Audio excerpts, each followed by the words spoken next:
आ जाइए जी, आ जाइए, शुरू करा जाए। क्या बढ़ते हो टॉपिक, एक बारी माइक वगैरह चेक कर लें, सब बेहतर है, फिर शुरू करते हैं। बहुत ही बढ़िया। हम्म तो आज के इस सेशन में हम बात करेंगे अकाउंटेंसी और बिजनेस लॉ का कॉम्बिनेशन कराते हुए। जब आप इसको बहुत अच्छे से पढ़ रहे हो तो अब बारी है अकाउंट्स में एक बहुत ही कमाल के चैप्टर जिसका बेस कहीं न कहीं फाइनल अकाउंट है। जब हम फाइनल अकाउंट की बात करते हैं तो माइंड में एक अप्रोच आती है, सर फाइनल अकाउंट में करना क्या है? ट्रेडिंग बनाना है, प्रॉफिट एंड लॉस बनाना है, बैलेंस शीट बनाना है along with some adjustments. Same ऐसे ही आप नॉन प्रॉफिट ऑर्गेनाइजेशन में भी चीजें कर रहे होते हैं। क्या करते हैं सर इसमें? नॉन प्रॉफिट ऑर्गेनाइजेशन में सबसे पहले आपको अप्रोच करनी पड़ती है रिसिप्ट एंड पेमेंट अकाउंट को। क्या होता है वो? बिल्कुल कैश बुक जैसे बनती है वैसे ही बनता है। डेबिट साइड में सारी receiving in cash, credit side में सारे पेमेंट इन कैश। और ये दोनों का रिसीविंग पेमेंट का जो मुद्दा है वो इससे फर्क नहीं पड़ता कि रेवेन्यू नेचर है, कैपिटल नेचर है, डजंट मैटर, वो सब रिकॉर्ड कर देना है रिसिप्ट एंड पेमेंट अकाउंट में सेकंड लेवल पर। फिर हमको प्रिपेयर करना पड़ता है income and expenditure account. Sir income and expenditure account look like a profit and loss account. Sir profit loss account में क्या करना होता है? कुछ खास है ही नहीं। इनडायरेक्ट नेचर के एक्सपेंसेस को डेबिट साइड लिखा जाए, इनडायरेक्ट नेचर की इनकम को क्रेडिट साइड लिखा जाए, क्रेडिट में से डेबिट लेस करा जाए और एनपीओ में सरप्लस को निकाल लिया जाए। फाइनल अकाउंट में हम नेट प्रॉफिट निकालते थे। फिर क्या करना है सर? जैसे फाइनल अकाउंट में बैलेंस शीट बनती थी सेम वैसे ही एनपीओ में भी बैलेंस शीट बनेगी। सर डिफरेंशिएट कहां पे होगा इस पर बात करते हैं, बहुत ध्यान से समझिए। जब हम डिफरेंशिएशन की बात करते हैं तो कुछ कुछ एडजस्टमेंट्स हैं तो थोड़े से सेपरेट होंगे। उसमें से एक सबसे पॉपुलर एडजस्टमेंट है सब्सक्रिप्शन। बाकी सारे एडजस्टमेंट देख के पता लग जाएगा, इसका ऐसे ट्रीटमेंट कर देना है, सब्सक्रिप्शन में थोड़ा सा दिमाग लगाना है और वो आज आपको पूरा समझ आएगा। बट उससे पहले आज के सेशन में हम करें क्या? दो कंसेप्चुअल लेक्चर आपके पास अवेलेबल है, आई एम श्योर आपने देखा भी है। कंसेप्चुअल लेक्चर अवेलेबल है, प्रीवियस ईयर पेपर के क्वेश्चन भी अवेलेबल है, एडजस्टमेंट का सेपरेट लेक्चर अवेलेबल बैच में।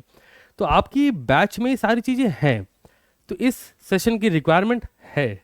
यहां पर आप सीखेंगे कंसेप्ट शॉर्ट टर्म में, अप्रोच, क्वेश्चन को अप्रोच कैसे करते हैं। मेरी बात समझिए, एनपीओ वो टॉपिक है जो 10 नंबर, 15 नंबर या फिर 20 नंबर का एक क्वेश्चन पेपर में होता है।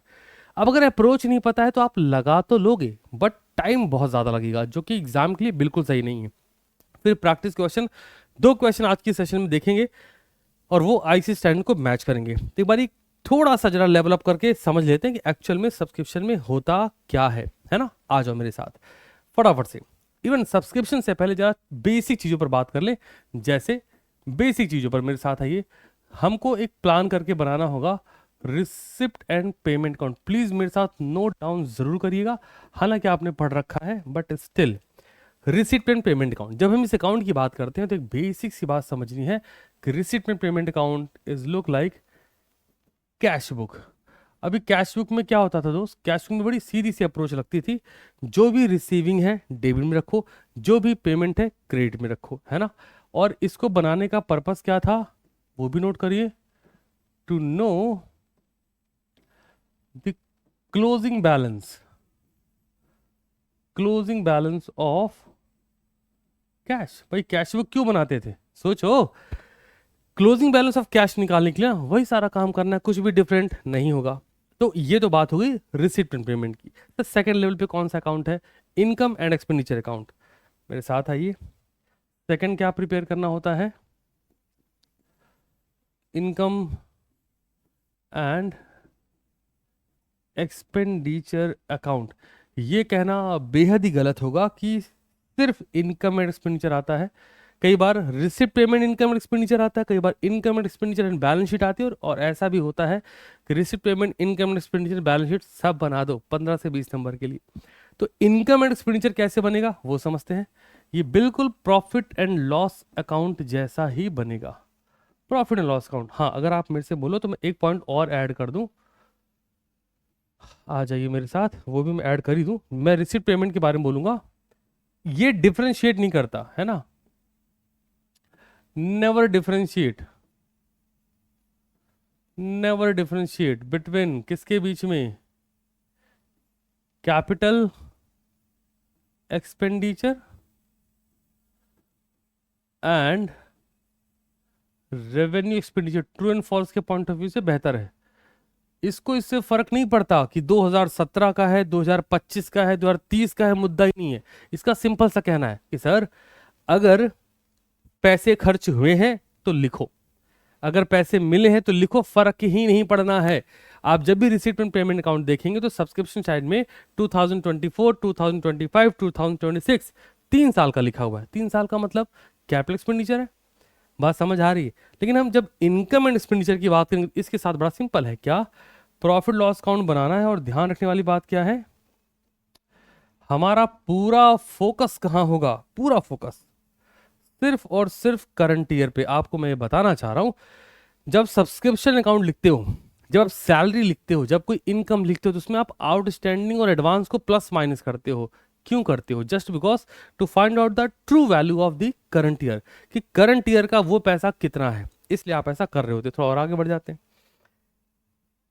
एक चीज तो ये समझ आ गई, करंट ईयर पे पूरा फोकस होगा, ठीक बात है क्या? आगे मान लीजिए कोई एसेट्स लिखी है, तो एसेट्स का मतलब कैपिटल एक्सपेंडिचर, हाँ या ना? अगर लिखा हुआ है कि इतने की एसेट्स खरीदी, तो भाई साहब एसेट्स की वैल्यू नहीं लिखी जाएगी। Value of assets not shown, नहीं दिखाना है। क्यों नहीं दिखाना है सर? क्योंकि यहां पर कौन से एक्सपेंडिचर को नोट डाउन करा जाता है? सिर्फ और सिर्फ revenue expenditure, that means you can say indirect expenditure. सिर्फ और सिर्फ रेवेन्यू एक्सपेंडिचर को ही लिखना है बचन का। ओके, ये बात समझ आ गई। अब अगले एक्सपेक्ट पे चलते हैं। मशीन बेची, मोटर व्हीकल बेचा, कुछ प्रॉफिट एंड लॉस हुआ। तो जब प्रॉफिट लॉस हुआ तो वो क्या यहां दिखाया जा सके? हाँ जी। क्यों सर? वो एसेट्स को सेल आउट करने पे जो भी प्रॉफिट लॉस हुआ है वो करंट ईयर से रिलेटेड है ना। मेरे साथ आइए, क्या लिखेंगे? प्रॉफिट और loss on sale of assets. अगर एसेट्स को सेल करने पे कोई भी प्रॉफिट लॉस हुआ है तो उसको डेफिनेटली क्या करेंगे? Shown in income and expenditure account, उसको दिखा देंगे जी। मन में प्रश्न होगा सर किधर दिखाएंगे सर? तो डिपेंड करता है। प्रॉफिट है तो क्रेडिट साइड दिखाएंगे, लॉस है तो डेबिट साइड दिखाएंगे। सर ऐसा क्यों है? हम लिखते तो इनकम एंड एक्सपेंडिचर है, बट जो फॉर्मेट बनता है वो इनकम एंड एक्सपेंडिचर के पर्सपेक्टिव से नहीं बनता। तो सर वो कैसे बनता है? बता रहा हूँ, ठहर जाओ, नन्ना सा फॉर्मेट बनाओ। सर वो कैसे बनता है सर? जनाब ठहर जाइए जरा। ओके ओके, तो वो बनता है कुछ इस तरीके से। इस तरीके का मतलब क्या है मेरा? इस तरीके का मेरा मतलब है कि जो फॉर्मेट बनाते हैं वो उसमें यहाँ पर एक्सपेंडिचर लिखा जाता है, बिकॉज उसको नॉमिनल अकाउंट का ट्रीटमेंट मिलता है। सुनते भी ध्यान से चलिएगा, ठीक है? नॉमिनल अकाउंट का, बहुत सिंपल सी बात हो गई। अगर नॉमिनल अकाउंट का ट्रीटमेंट मिल रहा है मतलब ये हो गया डेबिट साइड, ये हो गया क्रेडिट साइड। सर क्यों बनाना है? मेन प्रश्न तो यही है। सर हम प्रॉफिट लॉस अकाउंट क्यों बनाते थे? To know the net profit of the current year. ये क्यों बनाना है? ये क्यों बनाना है जनाब? टू नो दी सरप्लस, है बेसिकली प्रॉफिट ही, ठीक है ना? सरप्लस, सरप्लस को फाइंड आउट करने के लिए इसे बनाते हैं। सवाल है सर सरप्लस का क्या करते हैं? इसको बैलेंस शीट में कैपिटल में ऐड ऑन कर देते हैं। तो ये एक छोटी सी बात जो आपको समझानी थी।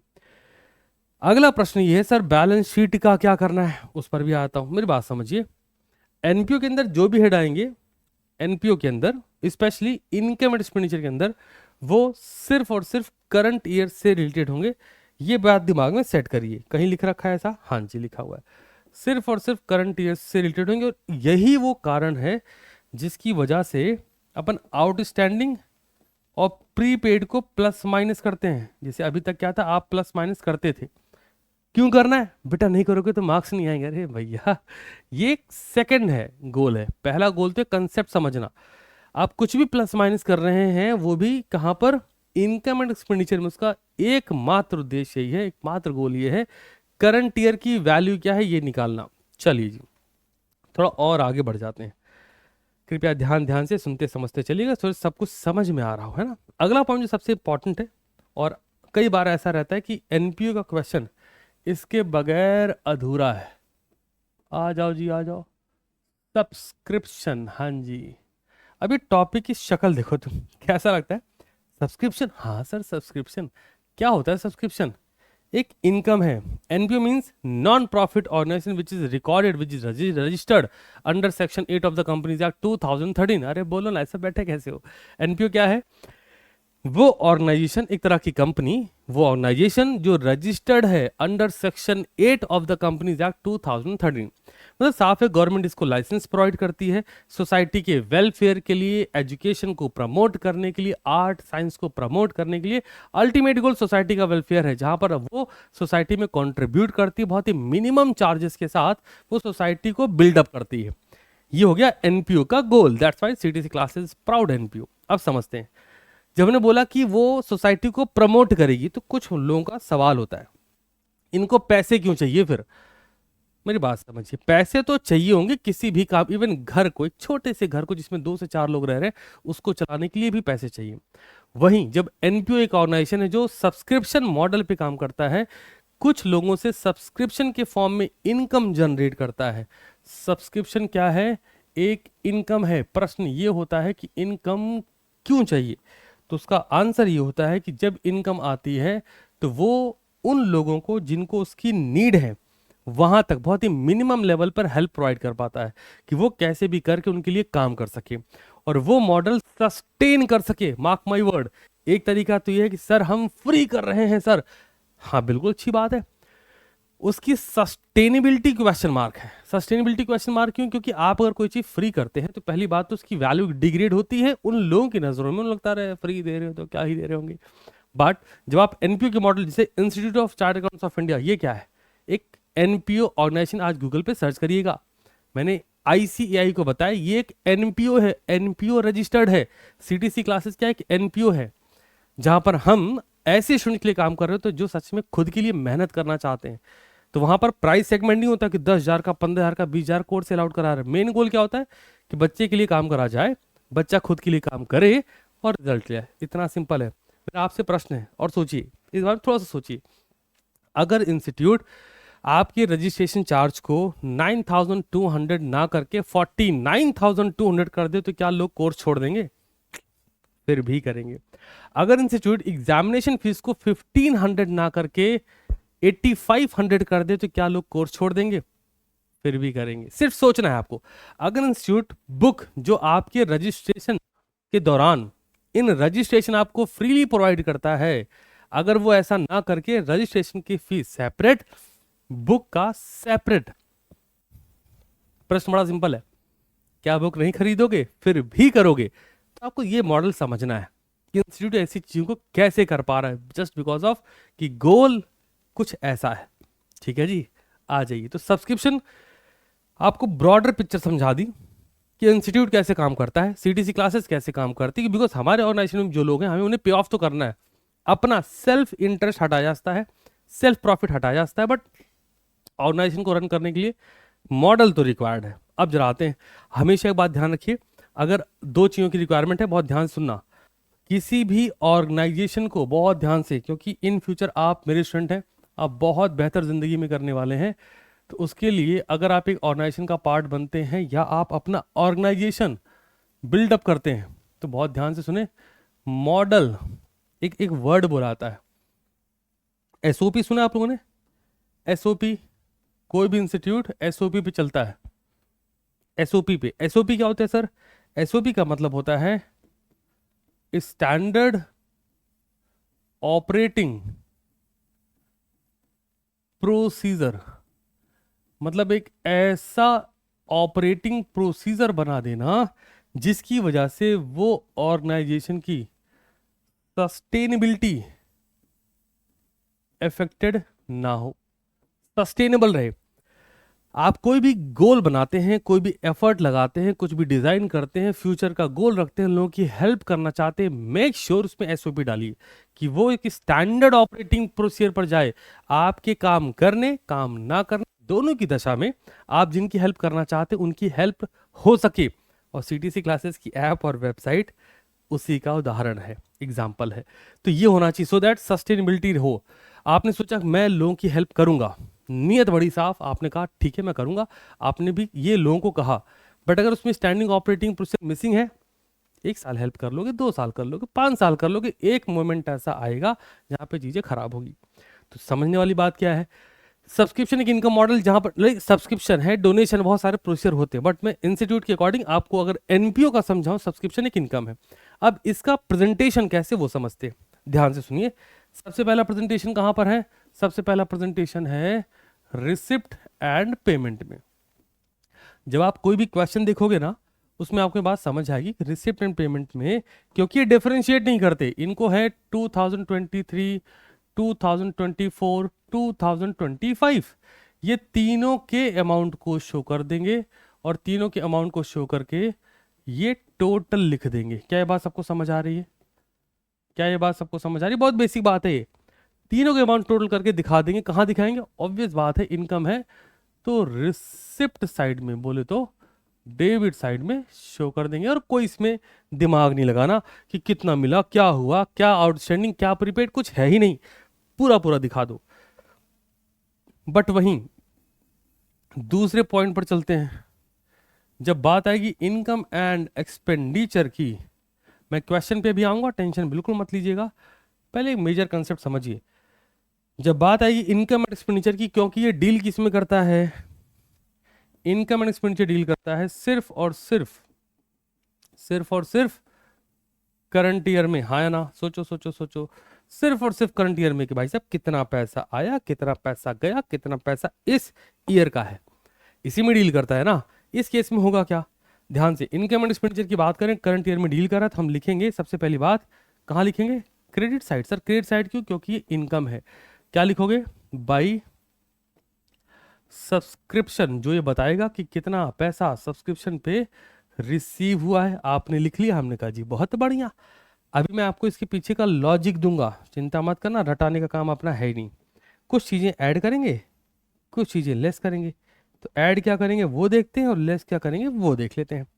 ऐड क्या कर रहे हैं जनाब, हम ऐड कर रहे हैं आउटस्टैंडिंग एट दी एंड। अभी ऐड करो, मैं इसके पीछे का रीज़न देता हूँ अभी आपको। फिर ऐड क्या करेंगे, बहुत ध्यान से, एडवांस एट दी बिगिनिंग। भाई जब इन दोनों को हम कर देंगे ऐड, तब माइनस क्या करना है, अगर कुछ बिगिनिंग में आउटस्टैंडिंग है तो माइनस करिए, आउटस्टैंडिंग एट दी बिगिनिंग, इसको हम कर देंगे लेस। सो और क्या लेस करना है, एडवांस एट दी एंड, अगर कुछ एडवांस है एंड पर तो उसको भी माइनस करना है। आखिरी में जो वैल्यू आएगी उसको यहाँ लिख दीजिए, और ये वैल्यू किधर होगी, क्रेडिट साइड में। क्रेडिट साइड का मतलब इनकम साइड में। जरा पॉइंट पर चलते हैं, बहुत ध्यान से, जो मैंने लिखा है, मैं लिखा आउटस्टैंडिंग एट द एंड को ऐड करेंगे, समझते हैं ऐसा क्यों करेंगे। आइए मेरे साथ, आपने लिखा बाई सब्सक्रिप्शन, ये लिखा ना आपने, फिर हमने आपसे कहा इसमें ऐड करो, ऐड क्या करो, आउटस्टैंडिंग एट दी एंड। बच्चे ने कहा ओके, ये ऐड करना है, प्रश्न ये आया सर ऐड तो करना है, बट सर क्यों करना है सर, रीजन लीजिए उसका, समझिए। जब हम बोलते हैं आउटस्टैंडिंग एट द एंड, मतलब ये हुआ पूरे साल में ये मिलना चाहिए था, हाँ या ना, मैं लिख दे रहा हूं, समझिए, होल ईयर में ये मिलना चाहिए था, हाँ या ना, मिलना चाहिए था। मैं पूरा लिख रहा हूं, अभी लिखो, पूरे साल में ये वाला पैसा आपको मिलना चाहिए था। आउटस्टैंडिंग एट द एंड, भाई साहब एंड पे लग रहा है यार अभी इतने रुपए आउटस्टैंडिंग है, ये तो मिले ही नहीं। तो अगर एंड पर आपको फील आया कि यार इतने रुपए आउटस्टैंडिंग, ये तो मिले ही नहीं, तो किस ईयर के हैं वो, आपको ईयर एंड पे लग रहा है कि यार एग्जाम आने वाला, और आपको फील आ रहा है यार पढ़ लेना चाहिए था। तो मेरे भाई, मेरे दोस्त, सोच के बताओ, अगर मुझे लग रहा है कि एग्जाम आ गया बिल्कुल, मान लो 2 दिन बाद एग्जाम है, और आपको अब लग रहा है कि यार पढ़ लेना चाहिए था, अगर ऐसा लग रहा है, आपको नहीं लगेगा, मैं एग्जाम्पल ले रहा हूँ, अगर आपको एग्जाम के 2 दिन बाकी और आपको फील आ रहा है कि यार पढ़ लेना चाहिए था, तो किस अटेम्प्ट की बात हो रही है, प्रीवियस अटेम्प्ट की हो रही है या अपकमिंग अटेम्प्ट की हो रही है, दोनों की नहीं हो रही, करंट अटेम्प्ट की हो रही है, जिस अटेम्प्ट में आप एग्जाम देने जा रहे हो, फील आ रहा है तो ये आउटस्टैंडिंग है ना, बाकी है। दूसरे पे चलते हैं, हमने बोला जी अगला और क्या ऐड होता है, हम अगला पॉइंट ऐड करते हैं, फील लो तुम, अगला पॉइंट क्या ऐड करते हैं, एडवांस एट द बिगिनिंग। अब कोई बच्चा ऐसा है, उसने इंटर में इतना घिसा है खुद को कि सर, उसको भाई कॉमर्स लेते साथ उसको क्लियर था, विजिबल था, करना तो सीए ही है। सीए फाउंडेशन कोर्स देखा, अकाउंट में 80% 60% सिलेबस मैच करा, लॉ बिल्कुल मैच नहीं करा, बट बेसिक बेसिक ये हो जाएंगी। इकोनॉमिक्स का भी 60-70% सिलेबस मैच हो रहा है, मैथ का भी बेसिक बेसिक हो जाएगा। क्लास 11 से क्लियर था, 11th में करा, 12th में करा। मेरा आपसे सवाल है, अब जब उसने रजिस्ट्रेशन कराया, उसका जो अटेम्प्ट आया, तो एडवांस एट द बिगिनिंग, शुरुआत में वो बिल्कुल रेडी था कि इस अटेम्प्ट में तो चीर देंगे। तो वो किस अटेम्प्ट की बात कर रहा है? Advance at the beginning. भाई सोचो, बिगिनिंग में ही, साल के एंड तक के लिए मिल गया है। बिगिनिंग में ही जो चीज मिली है, उस ईयर एंड होते होते क्या वो यूज होगी? Answer is yes. तो अगर वो यूज होगी, समझ आ रहा है ना आपको? बिगिनिंग में जो अमाउंट एडवांस मिला है, मैं लिख रहा हूं इसको, है ना, वो ईयर एंड होते होते यूटिलाइज हो जाएगा। और अगर ऐसा है, दैट मीन्स वो इस करंट ईयर का है। एग्जाम्पल समझाते हैं। आप किसी प्रॉपर्टी को रेंट पर लेते हो 1 अप्रैल को, और 1 अप्रैल को रेंट पे लेते हुए आप उसको 15,000 का रेंट था, आप उसको 60,000 रुपए देते हो। ये 60,000 रुपए क्या है? 1 अप्रैल को 60,000 दे दिया। 15,000 का रेंट है, 60,000 1 अप्रैल को दे दिया। क्या हम ये कह सकते हैं एडवांस एट द बिगिनिंग?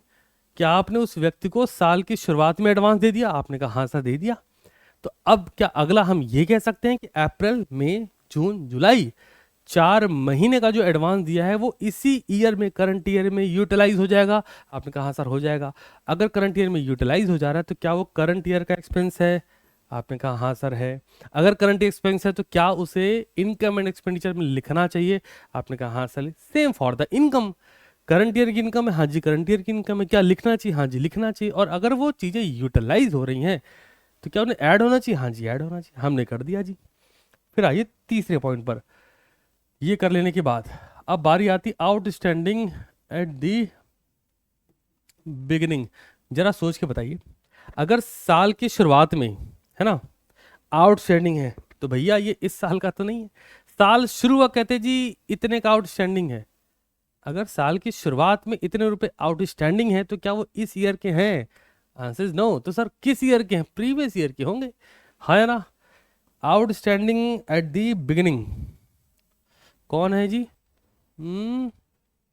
कौन सा चैप्टर है? आओ, आउटस्टैंडिंग एट द बिगिनिंग। अगर साल की शुरुआत में कोई चीज आउटस्टैंडिंग का मतलब क्या है? ईयर बिगिनिंग में आउटस्टैंडिंग मींस ये प्रीवियस ईयर का है, means related with previous year, पिछले साल का है। और अगर वो करंट ईयर का है नहीं तो करेंगे क्या? सिंपली माइनस कर दिया जी, माइनस। एक पॉइंट और पिक कर लेते हैं, एडवांस एट द एंड। जरा सोच के बताओ, साल के आखिरी में एडवांस मिल गया ईयर एंड हो रहा है, साल खत्म हो रहा है और आपको एडवांस मिल गया, है ना। अगर एंड होने पर आपको एडवांस मिल गया, उस सिनेरियो में अब क्या साल पीछे फिर जाओगे? नहीं नहीं, हम एक बार पिछले साल में चलते हैं, पिछले महीने चलते हैं, हम जाके खर्च करके आएंगे। वो घड़ी लगाओ टें टें नहीं कर सकते ना। तो अगर ईयर एंड पे कोई चीज एडवांस मिली है, दैट मीन्स समझिए ईयर एंड पे एडवांस, इसका मीन क्या है? Means related with upcoming year, हाँ या ना।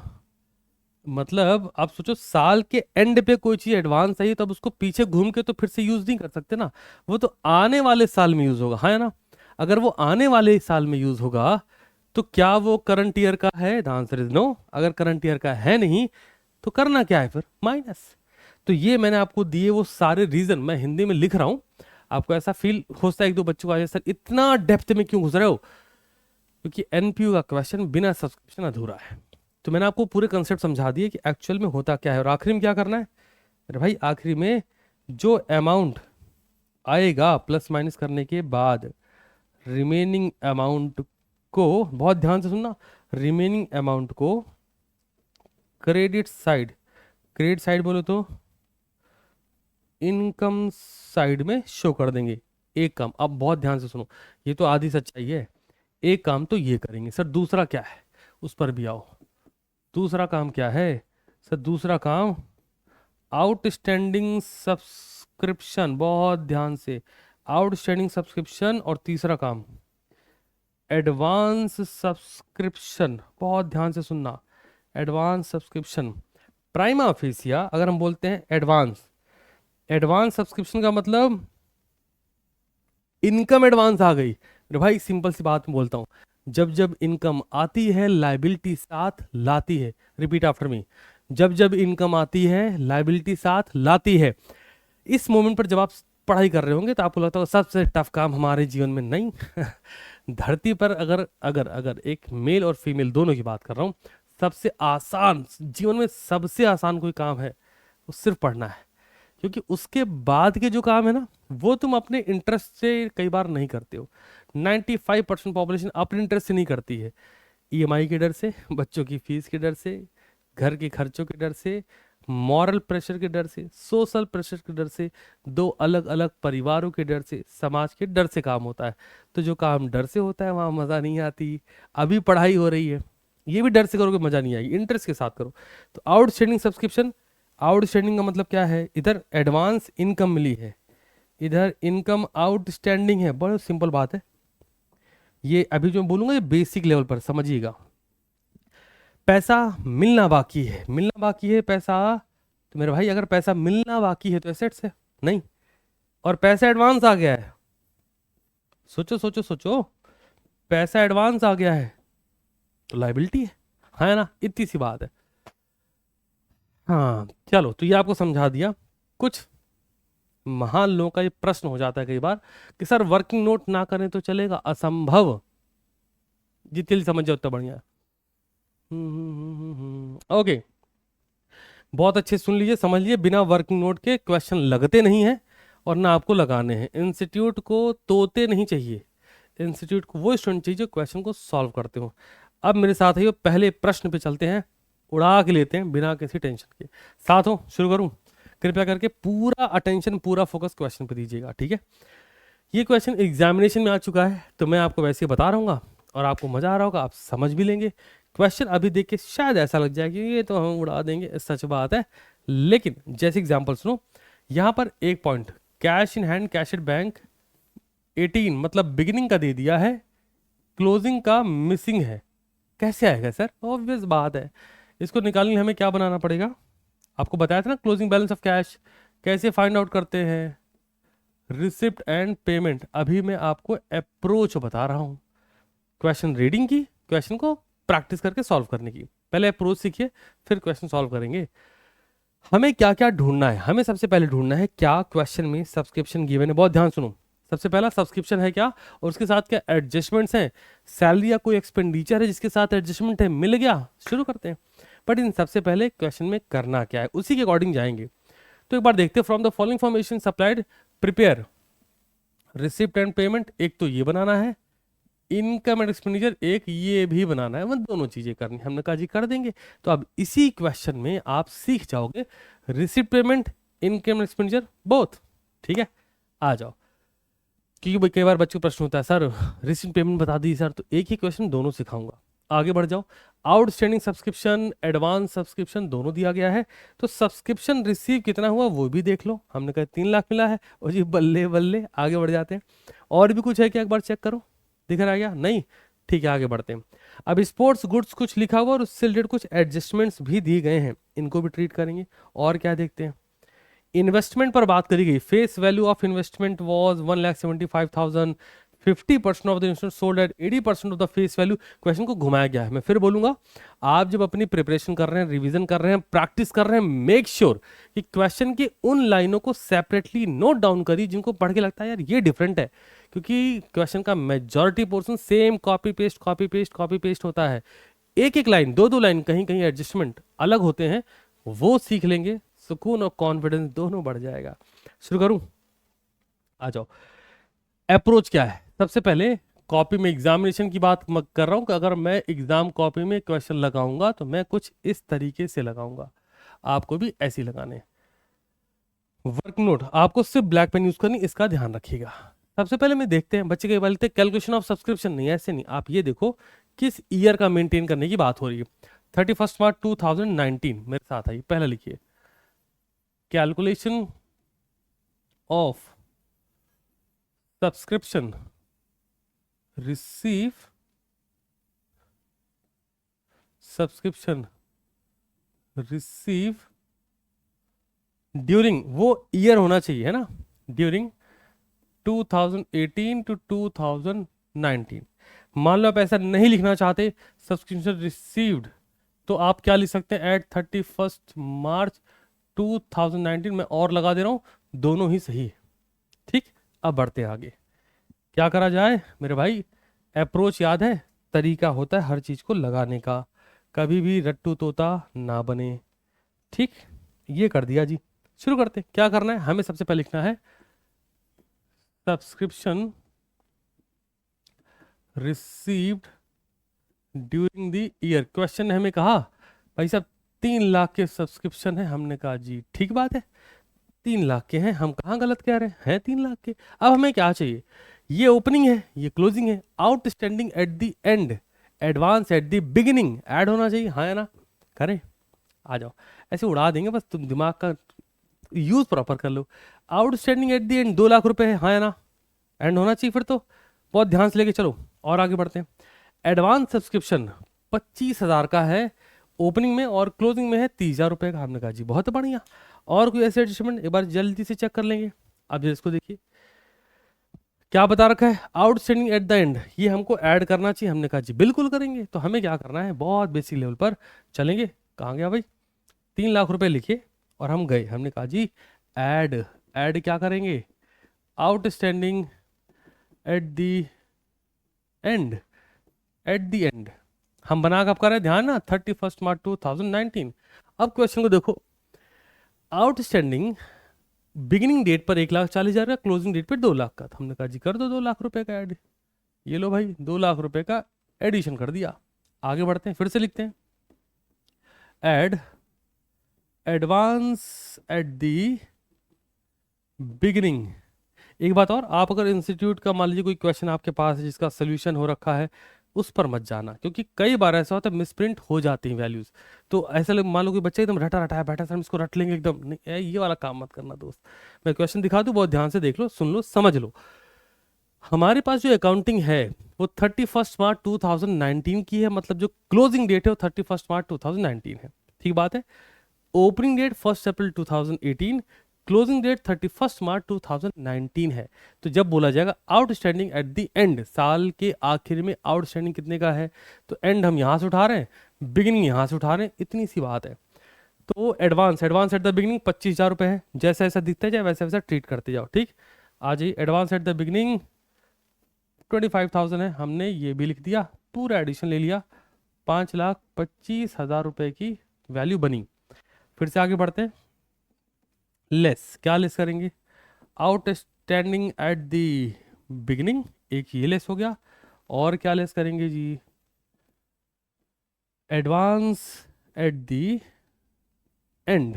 आज देखते हैं, outstanding at the beginning 1,40,000, advance at the and 30,000, ठीक है भाई, आ जाओ 1,40,000 और 30,000, ठीक है, ब्रैकेट लगा दे, ब्रैकेट रिप्रेजेंट करता है कि आप इन वैल्यूज को लेस कर रहे हो।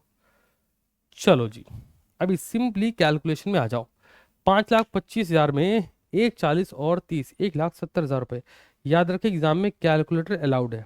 5,25,000 माइनस 1,70,000, 3,55,000 की वैल्यू आ रही है, एज इट इज शो कर दीजिए। मैं फिर से रिपीट करूंगा, अगर आपके पास मान लो ये क्वेश्चन मॉक टेस्ट पेपर में दिख गया, पीवाईक्यू में दिख गया और वहां पर सोल्यूशन डिफरेंट है, पॉसिबल है कि जिसने सोल्यूशन प्रिंटेज मारा हो उसने इसका प्लस माइनस घुमा दिया हो, और मान लो किसी की ऐसी वीडियो देख लो जहां पर ऐसा है, तो काम खराब होना है। आप Shit, जय हो परमात्मा की। आपको ना सिंपली ये कंसेप्ट ध्यान रखना जो अभी बताया है, यही कंसेप्ट वर्क करने वाला। Outstanding at the and add होना है, advance at the beginning less होना है, बस इतना। क्या करा हमने? Outstanding at the and add करा, एडवांस एट कहाँ लिखा भैया? हमने ये भी ऐड कर दिया क्या? ओए होए होए होए, ये काम गड़बड़ कर दिया है। रुक जाओ रुक जाओ, देख ले पहले। एडिशन, हाँ ठीक है, advance at the beginning add है, outstanding at the beginning less, advance at the end less. Outstanding at the beginning less, advance at the end less. अच्छा, कई बार बच्चा क्या होता है, अप्रोच को ध्यान से रखेंगे क्योंकि गड़बड़ कहाँ होती है। कई बार बच्चा ऐड और लेस साथ लिखता है। जैसे कैसे लिखता है बताता हूँ। Outstanding at the and add, outstanding at the beginning less, साथ में लिखता है। अगर आप साथ लिख रहे हो तो सारे क्वेश्चन साथ लिख के करो। अगर आउटस्टैंडिंग दोनों एक साथ लिखते हो तो हर बार क्वेश्चन वैसे ही लगाना। एग्जाम में एक्सपेरिमेंट करने पर आए ना तो काम खराब होगा। चलिए, अभी क्या सीखा हमने? सब्सक्रिप्शन की बात कर ली। वैल्यू 3,55,000 आई है ना, 355। हाँ जी ठीक है। अब अगले पॉइंट पर चलते हैं। अगला पॉइंट देखिए, अगला पॉइंट हमारे पास, अभी हमने बहुत ध्यान से सुना अप्रोच, एक एडजस्टमेंट डन करा। दूसरे पर चलते हैं। Salary paid 60,000। एक बात और, कई बार बच्चा ना उड़ा उड़ा के चलता है, कहीं एक पॉइंट निकाल लिया, कहीं से और निकाल लिया, वो भी आपके लिए गड़बड़ चीज़ है। सर गड़बड़ क्यों इसमें? भाई मन में प्रश्न होता, बच्चा क्रॉस क्वेश्चन, सर इसमें क्या गड़बड़ सर? ये तो हम लिख ही सकते हैं। मेरी बात सुनो, लिख सकते हैं, इसमें कोई गड़बड़ नहीं है, बट अगर एडजस्टमेंट है तो उसको एज इट ट्रीट कर दो ना। क्या गड़बड़ होगी? नहीं, कर देना चाहिए। आओ समझते हैं इसको। कैसे हमसे कहा जा रहा है? हमसे कहा जा रहा है भाई सैलरी है हमारे पास, वैल्यू सैलरी पेड 60,000 रुपीज। आपने कहा जी ठीक है। फिर अब ऊपर चले, हमने देखा आउटस्टैंडिंग सैलरी 15,000 रुपए के बिगिनिंग में, 18,000 रुपए की एंड पर। कहीं और भी सैलरी, वो भी एक बार चेक कर लीजिए, क्या पता दिख जाए। नहीं दिख रही, नहीं दिख रही। चलो आ जाओ फिर।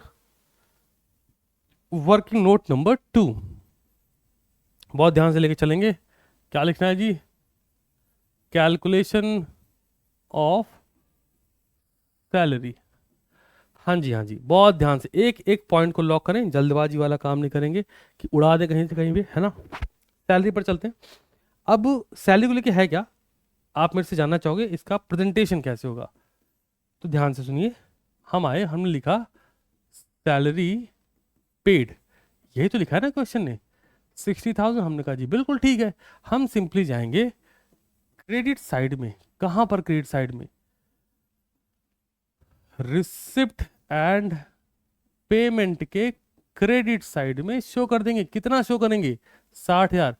बच्चा बोला सर वो, सर ये दिया है सर, आउटस्टैंडिंग 15,000, बिगिनिंग पे है, क्लोजिंग पर 18,000 है। फर्क नहीं पड़ता ना, जो बिगिनिंग और क्लोजिंग है उसका एडजस्टमेंट करंट ईयर के लिए है, तो वो कहाँ करेंगे? इनकम एंड एक्सपेंडिचर अकाउंट में। आ जाओ, आउटस्टैंडिंग बिगिनिंग पे 15,000, क्लोजिंग पे 18,000। मेरे साथ आइए। आउटस्टैंडिंग बिगिनिंग पे 15,000, फिर से लिखेंगे सैलरी 60,000, आउटस्टैंडिंग बिगिनिंग पे है और एंड पर भी है ना।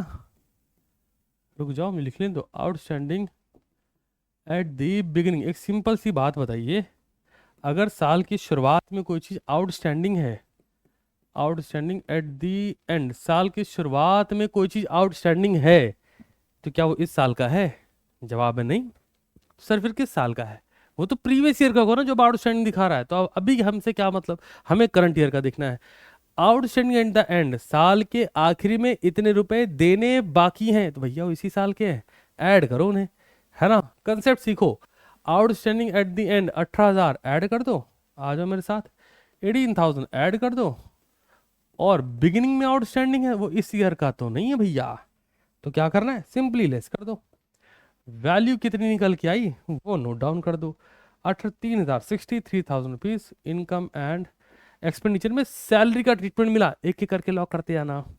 थोड़ा आगे बढ़ जाते हैं। हमारे पास इन्वेस्टमेंट था, 2 हो गए। अप्रोच प्लीज सीख लीजिए, क्वेश्चन लगाना बहुत बड़ी बात नहीं है।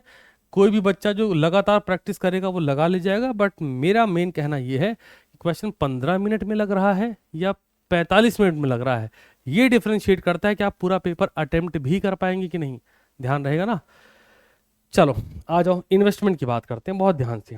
इन्वेस्टमेंट ने क्या क्या भाई, एक बोला सब्सक्रिप्शन हमने डन करा, दूसरा बोला सैलरी हमने डन करा, तीसरा, face value of the investment was 1,75,000, हमने कहा डन, 1,75,000। थोड़ा आगे बढ़ो, 50% ऑफ द इन्वेस्टमेंट, अब यहां ध्यान दो, इन्वेस्टमेंट यहां भी लिखा है, ठीक है ना, आओ चलो फोकस फोकस फोकस, 1,75,000 रुपए जिसकी फेस वैल्यू थी, 50% of the investment sold at 80% of face value, ये बोल रहे हैं।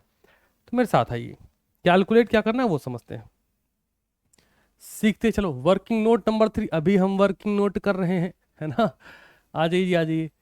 कैलकुलेशन ऑफ सोल्ड हुआ है, तो भाई साहब बेचने पे दो ही चीजें होती हैं, बेचने पर दो ही चीजें होती हैं, या तो प्रॉफिट या फिर लॉस, इसके अलावा कुछ होता ही नहीं। प्रॉफिट लॉस ऑन कब, सेल ऑफ इन्वेस्टमेंट, क्या बात है।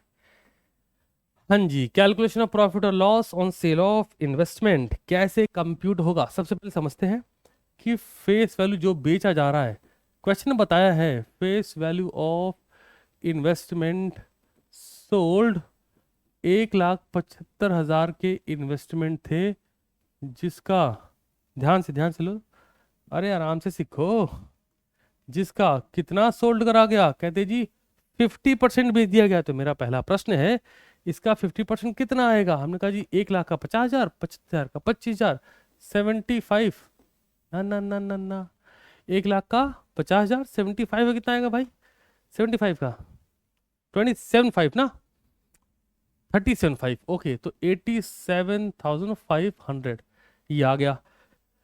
क्वेश्चन को कृपया करके ध्यान से पढ़ें, फेस वैल्यू 1,75,000 की, जिसका 50% ऑफ द इन्वेस्टमेंट सोल्ड, बेचा गया, एट, अभी ये कंडीशन है, 80% of the face value, 80% of the face value. हमने कहा जी ओके, कोई दिक्कत नहीं है साहब, जो ये आया है, अब इसको सेल कितने में किए वो उस पर आ जाओ।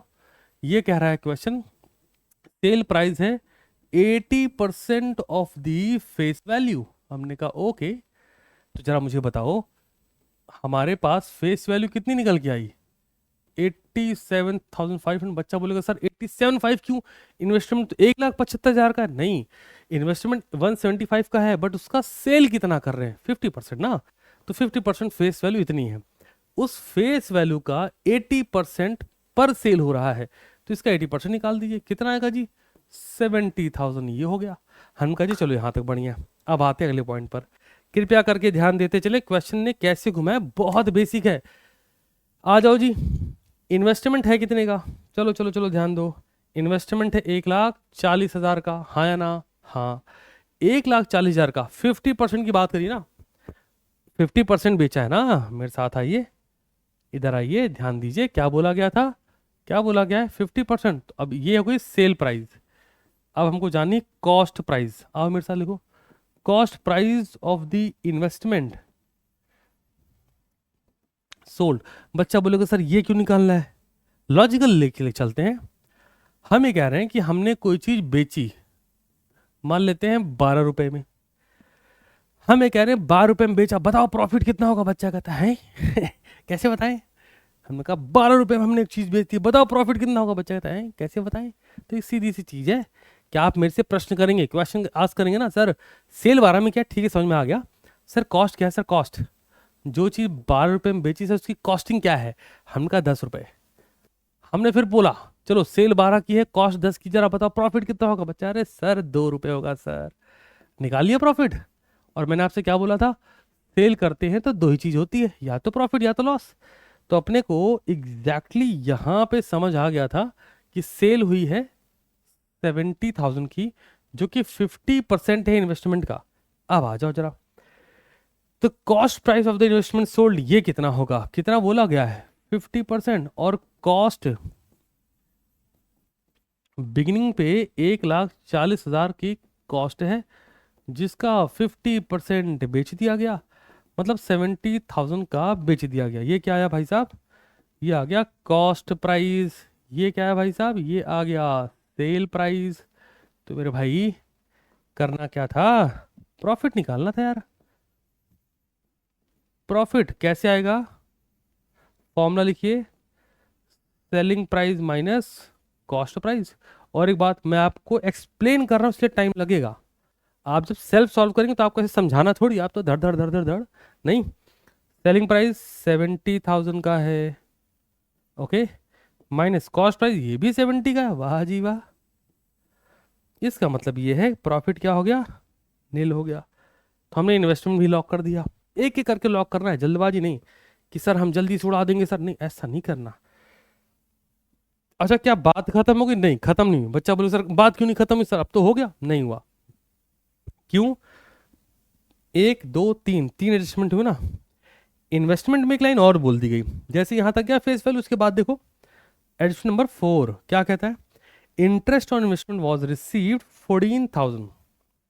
कह रहा है जी इंटरेस्ट ऑन इन्वेस्टमेंट 14,000 रुपए का है। हमने कहा अच्छा इन्वेस्टमेंट तो 1,75,000 का था यार, तो इसका भी तो मिलना चाहिए था। नहीं, मिलना तो चाहिए था दोस्त। कितने परसेंट मिलना चाहिए था, 10% मिलना चाहिए था। अगले पर आ जाओ, यही आपको समझना है क्वेश्चन में कैसे पॉइंट को लॉक करना है हमें। वर्क नोट कितने बन गए, 3। वर्क नोट नंबर 4 पर आओ, लिखो जी लिखो, calculation of interest on investment. Interest on investment का कैलकुलेशन अपने को सेट करना है। बहुत सिंपल बात है, मेरे साथ आइए। वैल्यू ऑफ इन्वेस्टमेंट क्वेश्चन ने हमें बताया, बिगिनिंग क्लोजिंग मत देखो, वैल्यू ऑफ इन्वेस्टमेंट 1,75,000 है। आगे बढ़ जाओ, रेट ऑफ इंटरेस्ट वो 10% है।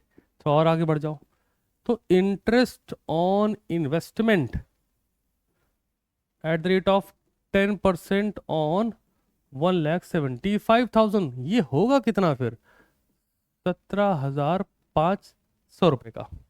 क्या बात समझ आ रही है, 17,500 रुपए का इंटरेस्ट ऑन इन्वेस्टमेंट है। लेकिन हमें क्या बताया गया, लेस करो, हमें क्या बोला गया, हमें बोला गया interest received on investment. Adjustment ने कहा ना हमसे कि 14,000 का मिल गया है। मेरे भाई इंस्टीट्यूट कैसे कंफ्यूज करना चाहता है, प्लीज ध्यान दीजिए, बहुत अच्छे से ध्यान दीजिए।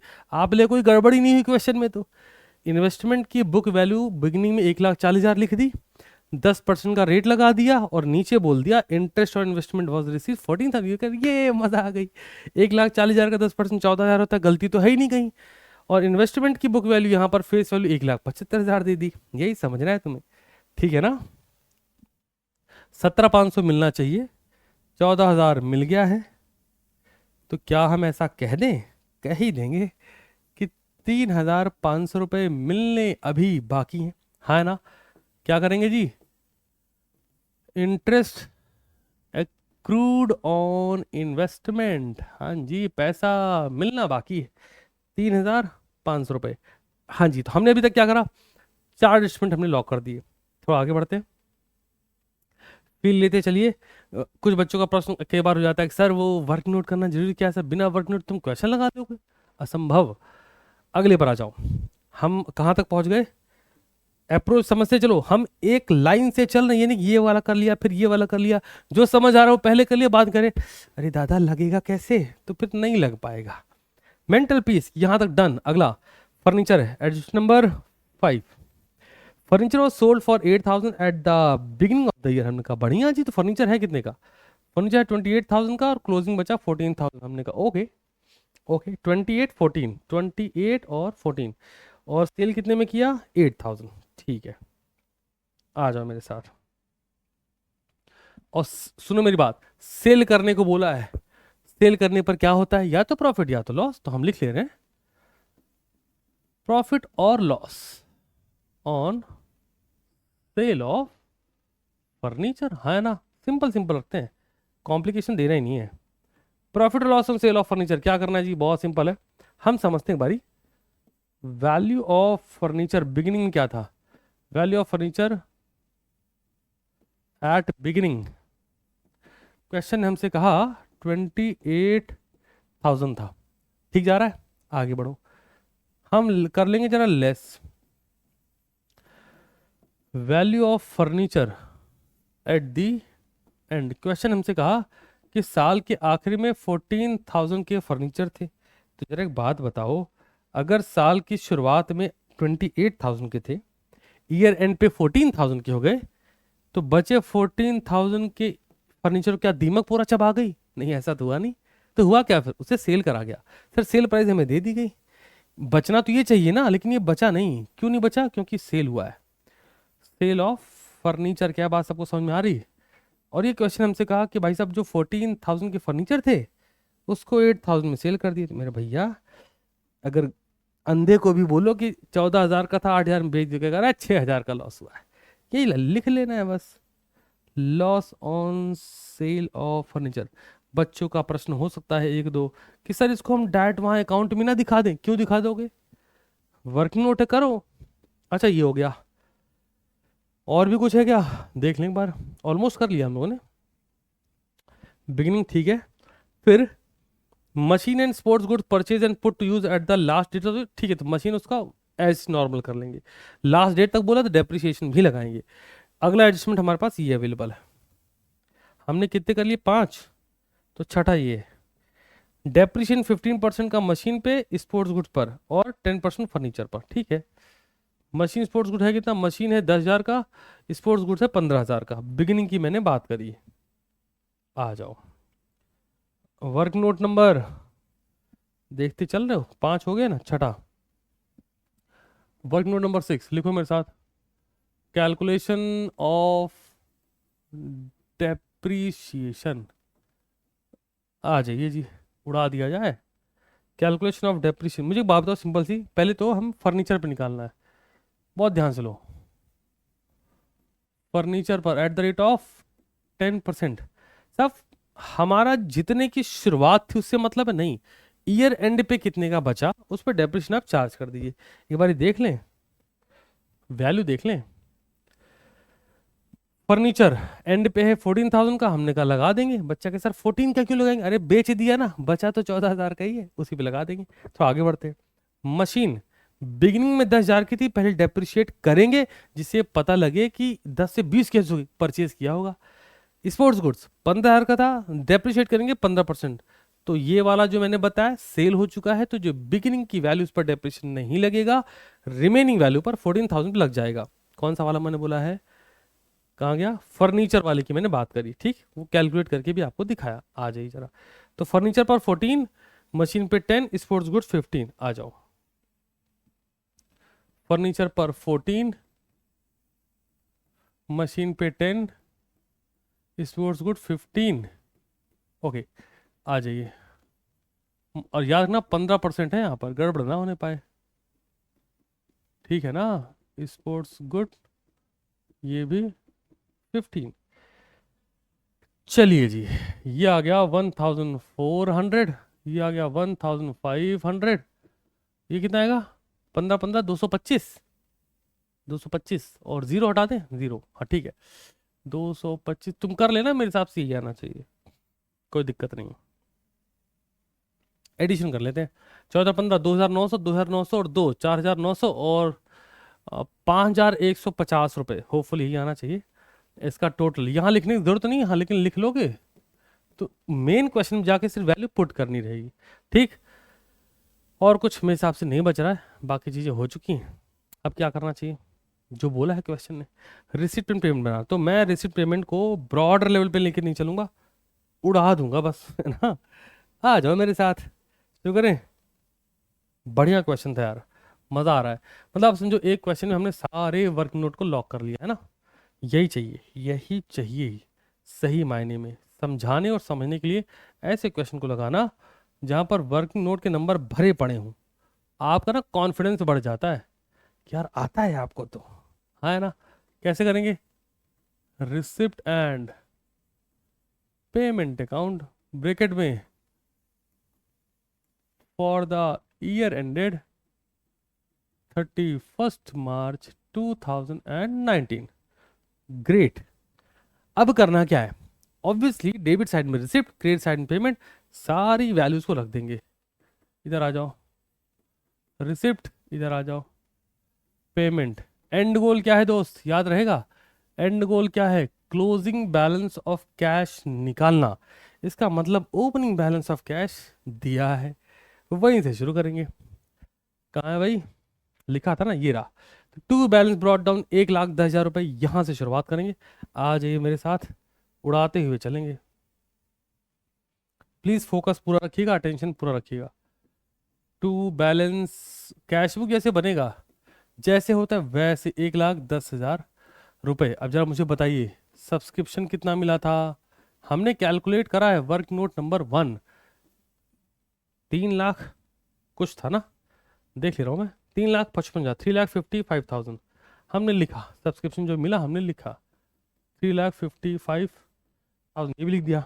और इन्वेस्टमेंट सेल करा था हमने, वर्किंग नोट पहले लिखो, याद रहे मैं क्या अप्रोच बता रहा हूँ। पहले अप्रोच सीखो, ओपनिंग बैलेंस लिखो। ओपनिंग बैलेंस लिखने, ओपनिंग बैलेंस पहले नंबर पे, ठहर जाओ यार तुम, ओपनिंग बैलेंस पहले नंबर पे, फिर जितने एडजस्टमेंट आपने कर रखे हैं वो, फिर नॉर्मल ट्रांजैक्शन। ऐसा ये अप्रोच होती है। इससे क्या है, एडजस्टमेंट छूटने का डर खत्म हो जाता है मन से, कॉन्फिडेंस बूस्ट रहता है कि सही लग रहा है। ठीक है, तो सब्सक्रिप्शन में लिख लिया।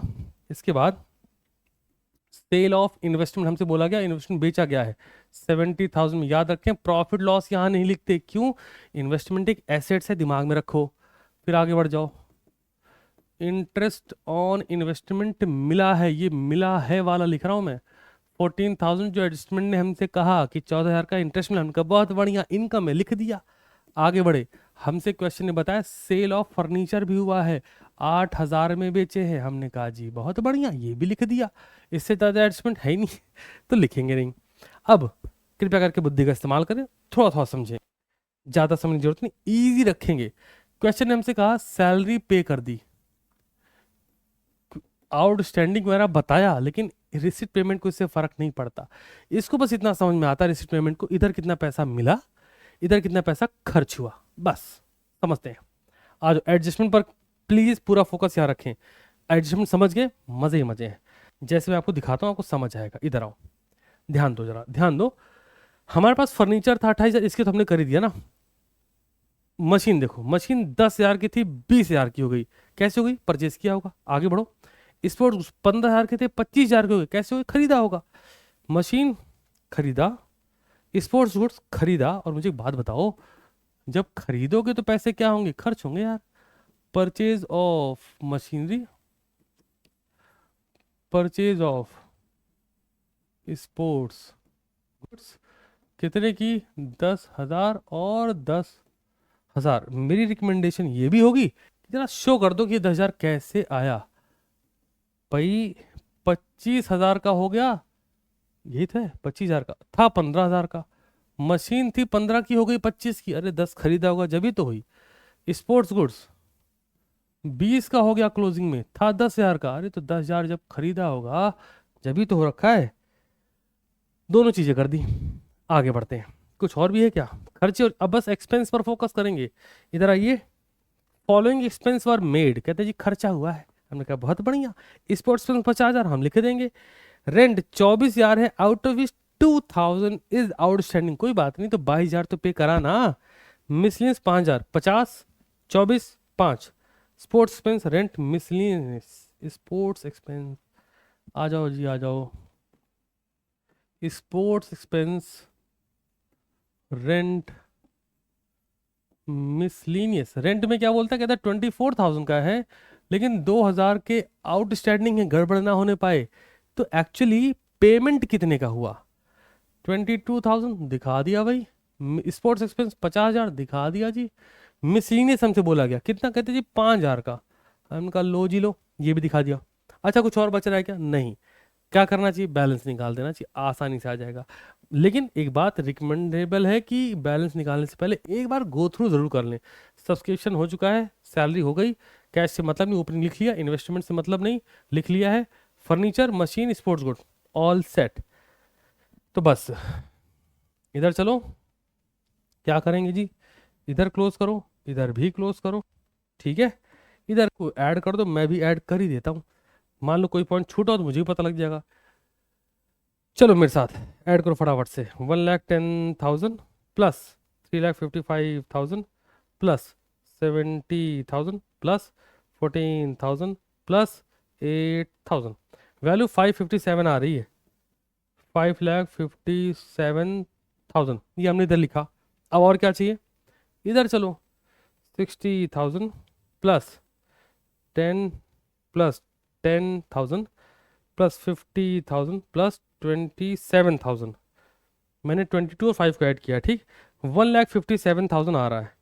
557 माइनस 157, ओ 557 माइनस 157, आंसर 4 लाख रुपए आ रहा है। ईमानदारी से दिखा दीजिएगा, ठीक है। बैलेंस में चेक कर लेंगे, मान लो किसी बैलेंस में इधर उधर हो तो देख लीजिएगा। बाई बैलेंस कैरिड डाउन कितना है, 4 लाख रुपीज़। मैं एक बार फिर से चेक कर लूँ टोटल, प्लीज़ ज़रूर ज़रूर चेक करें अपना भी, है ना। यहाँ पे क्या है, ये है closing balance of cash at bank. Bank में कितना रुपया रखे हो ना, यहाँ से पता लग जाएगा, ठीक। 557। चलो जी, तो ये एक थॉट जो दिमाग में लाना था कि हाँ ऐसे ऐसे क्वेश्चन लगना है, ऐसे ऐसे वैल्यू जानी है, ठीक। मैं एक बार वर्किंग नोट की कैलकुलेशन चेक कर लूँ। 1,10,000 प्लस 3,55,000, ओ 1 लाख, ना रुक जाओ, 1,10,000 plus 3,50,50, 1,10 plus 3,55,000 plus 70,000 plus 14,000 plus 8,000, 557 लिखा, 557 माइनस 60 70 80 माइनस 80,000, 50 22 माइनस 72,000 और 5, हाँ 4 लाख रुपए परफेक्ट है। तो ये हो गया जी। अब क्या करना है, अब क्वेश्चन की रिक्वायरमेंट है, कहता है जी इनकम एंड एक्सपेंडिचर बना दीजिए। हमने कहा बना देंगे जी। आपको एक बात समझ आ रही होगी क्वेश्चन सॉल्व करते हुए कि हमारा टाइम लगा कहाँ पर, रिकॉल कर पा रहे हो, हमारा टाइम कहाँ पे लगा, एडजस्टमेंट को ट्रीट करने में। तो उसके बाद क्या हो रहा है, हमारे पास वर्किंग नोट है, हम वहाँ से वैल्यू उठा रहे हैं, यहाँ चिपका रहे हैं, क्वेश्चन लगता है आ रहा है। यही यही टेक्निक है मेन। कई बार बच्चा क्या होता है, सर हमें वर्किंग नोट में से इतना टाइम लग जाएगा। अरे नालायक, वर्किंग नोट में टाइम लग रहा है तो उसके बाद आसान कितना हो रहा है ये भी तो देखो, इसको काउंटर कौन करेगा। और एग्जामिनर को भी पता लग गया कि बच्चे ने कहीं से कॉपी पेस्ट नहीं करा, उसने सॉल्व करा है, नंबर पूरे पूरे दे के जाएगा, वो कंजूसी नहीं करेगा नंबर देने में। तो तुम सॉल्व करने में क्यों करते हो, फिर लिखो income and expenditure account bracket में for the year ended 31 March 2019। इधर क्या लिखा, याद रखना गड़बड़ ना होने पाए। बच्चा बोलता इनकम एंड एक्सपेंडिचर इतनी बार बोलता है कि यहां पर भी इनकम लिख देता है, ठीक है ना। ओ ओ ओ यहां पर इनकम एंड एक्सपेंडिचर बोला आता है, बट होता है बेसिकली एक्सपेंडिचर एंड इनकम है। नॉमिनल अकाउंट, इधर डेबिट में खर्चे, इधर क्रेडिट में इनकम। चलिए जी, चलिए शुरुआत करी जाए मेरे भाई, आ जाओ उड़ा देते हैं। सबसे पहले बाई सब्सक्रिप्शन, दिमाग लगाना ही नहीं। क्वेश्चन ने बोला 3 लाख के सब्सक्रिप्शन मिले, यही तो बोला था। आज एक बार चेक करें क्या, कहाँ गया subscription for the year 3 lakh रुपए लिखा है, एडजस्टमेंट नहीं लगाने। बच्चा इसमें दिमाग लगाता है, इसको ऐसे कर लें उसको ऐसे, नहीं नहीं नहीं, लिखा है ना सब्सक्रिप्शन अमाउंट। अच्छा एक बात और है, अगर ये लिखा है तो मेरे भाई सुनो, सब्सक्रिप्शन रिसीव्ड लिखा होता तो हमने जो वर्क की नोट लगाई, कृपया करके इस बात को एक बार रिकॉल करना जो बता रहा हूँ। कहाँ गया पैसा, पैसा देखते हैं इस वाले अमाउंट पर। चलो अब मेरी लाइनों को ध्यान से पढ़ें, सुने समझे, दिमाग का इस्तेमाल करें। सब्सक्रिप्शन रिसीव्ड लिखा है मैंने, अब यहाँ पे गड़बड़ क्या हुई है, क्वेश्चन ने सब्सक्रिप्शन फॉर द ईयर लिखा है। ओए होए होए होए, क्या बात है। तो सुनो मेरे भाई, ध्यान से आपने जो नोट करा उसी पर, ये बहुत बड़ा और तगड़ा लेसन है।